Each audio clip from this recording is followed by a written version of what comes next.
We're going to go on a dive to the deep sea. And anyone that's had that lovely opportunity knows that for about 2.5 hours on the way down, it's a perfectly positively pitch black world. And we used to see the most mysterious animals out the window that you couldn't describe, these blinking lights, a world of bioluminescence like fireflies. Dr. Edith Witter, she's now at the Ocean Research and Conservation Association, was able to come up with a camera that could capture some of these incredible animals, and that's what you're seeing here on the screen. That's all bioluminescence, like I said, just like fireflies. There's a flying turkey underwater turkey. I'm a geologist by training, but I love that.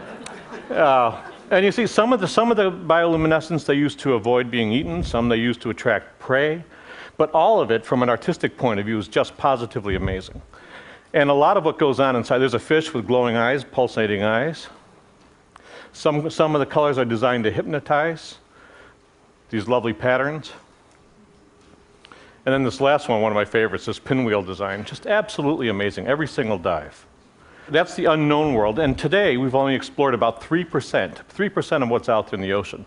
Already we found the world's highest mountains, world's deepest valleys, underwater lakes, underwater waterfalls. A lot of that we shared with you from the stage, and in a place where we thought no life at all, we find more life, we think, in diversity and density than the tropical rainforest, which tells us that we don't know much about this planet at all.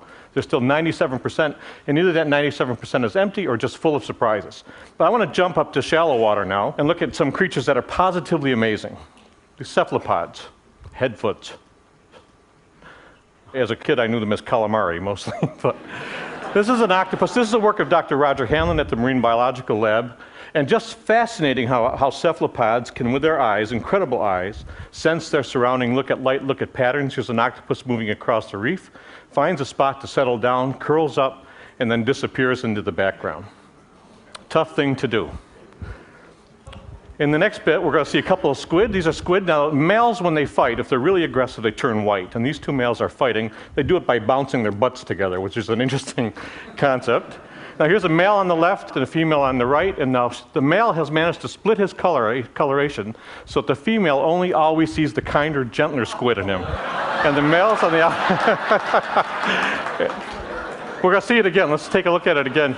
Watch the coloration. White on the right, brown on the left. He takes a step back, so he's keeping off the other males by splitting his body, and he comes up on the other side. Bingo. Now, I'm told that's not just a squid phenomenon with males, but I don't know if that's it. Cuttlefish. I love cuttlefish. This is a giant Australian cuttlefish, and there he is, his droopy little eyes up here. But they could do pretty amazing things too. Here we're going to see one backing into a crevice, and watch his tentacles. He just pulls them in, makes them look just like algae. Disappears right into the background. Positively amazing. Here's two males fighting. Once again, they're smart enough, these cephalopods, they know not to hurt each other, but look at the patterns that they can do with their skin. Okay? Just an amazing thing. Here's an octopus. Sometimes they don't want to be seen when they move because predators can see them. And here's this guy actually can make himself look like a rock, and looking at this environment can actually slide across the bottom using the waves and the shadows so he can't be seen. He blends right into his motion blends right into the background. The moving rock trick. So we're learning lots new from the shallow water, still exploring that deep, learning lots from the shallow water. There's a good reason why. I mean, the shallow water is full of predators. Here's a barracuda. And if you're an octopus or a cephalopod, you need to really understand how to use your surroundings to hide. In the next scene, you're going to see a nice coral bottom. And you'd see that an octopus would stand out very easily there if you couldn't use your camouflage, use your skin to change color and texture. Here's some algae in the foreground.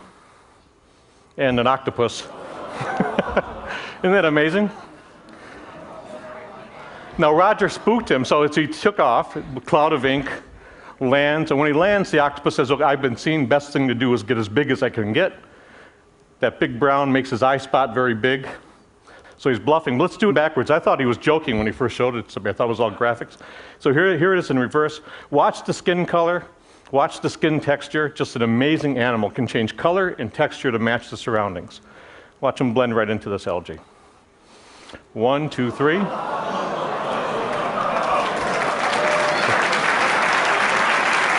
And now he's gone, and so am I.